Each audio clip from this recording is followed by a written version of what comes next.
یہ ایک unique gathering ہے، یونیک ایونٹ ہے، بہت ہی خاص دن کے اوپر آج کے دن کی مناسبت سے اس تقریب کو کرنا itself اس کی اہمیت کو اجاگر کر رہی ہے کہ ہم آزادی کے اس دن کو مناتے ہوئے ہم اس شجرکاری مہم کی اتنی بڑی تقریب یہاں کر رہے ہیں۔ یہ کڈنی ہل کا پارک ہے کہ اس کے اثرات انشاءاللہ تعالی نسلوں تک جائیں گے۔ میں آپ میرے پیچھے یہ اسٹور دیکھ رہے ہیں، mission green Pakistan tree plantation drive 14 اگست 2024 ایٹ کڈنی ہل پاکستان، یہ ہمارا بیک ڈراپ ہے۔ اور یہ ہم نے پتھر پہ سے لکھ لیا کہ جو کہتے ہیں پتھر پہ لکیر والی بات ہے کہ ہم نے پتھر پہ لکیریں لگا دی ہیں، اس سے اب پیچھے ہم نے ہٹنا نہیں ہے۔ اور اس کی وجہ یہ ہے کہ اس کے علاوہ ہمارے پاس چارہ نہیں ہے، اس کے علاوہ ہمارے پاس جینے کا کوئی اور رستہ نہیں ہے۔ اگر ہمیں جینا ہے تو سسک کر نہیں جینا، ہمیں اس ماحول کو صحیح کر کے جینا ہے۔ اس لیے کنوکشن کے ساتھ، اپنے پورے ایمان کے ساتھ سمجھ کر MQM نے اس شجرکاری مہم کا اعلان کیا ہے۔ اور آپ دیکھیں اس بات جو میں کہہ رہا ہوں آپ سے، اس کی اہمیت کا اندازہ لگانے کے لیے کہ ہم نے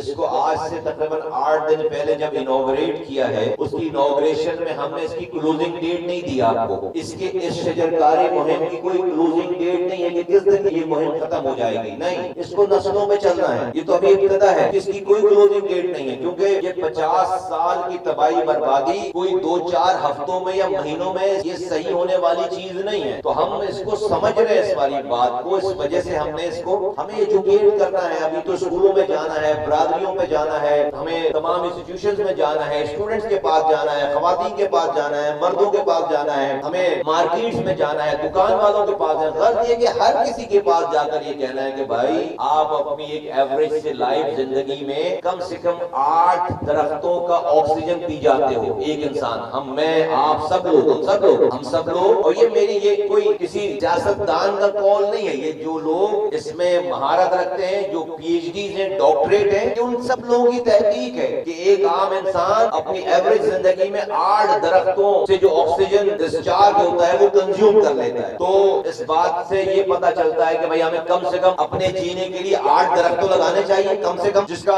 آکسیجن ہم لے لیتے ہیں۔ لیکن ہمارا بینگ مسلم، بینگ مسلمان، ہمارا یہ ماننا ہے کہ ہمیں مر کر اللہ کے آگے جواب بھی دینا ہے، قیامت کے دن کھڑے ہونا ہے۔ تو ہمیں اس قیامت کی گھڑی کے لیے، اس حساب کتاب کے لیے کچھ اپنے اعمال آگے بھیجنے اچھے جو صدقہ جاریہ کے طور پر ہوں۔ تو پھر ہمارے دماغوں میں یہ بات آتی ہے کہ بھئی 8 درخت تو اپنے لیے لگا لیے، خود پی گئے اس کا آکسیجن، اب اس کے بعد 2 درخت ایکسٹرا لگا لو بھائی، تاکہ اس کا آکسیجن کوئی اور استعمال کرے اور اس کا صدقہ جاریہ ہمیں ملے۔ تو یہ ایک نہ رکنے والا سلسلہ ہے، اور اس کام کو ہم صدقہ جاریہ سمجھ کے ہی کر رہے ہیں۔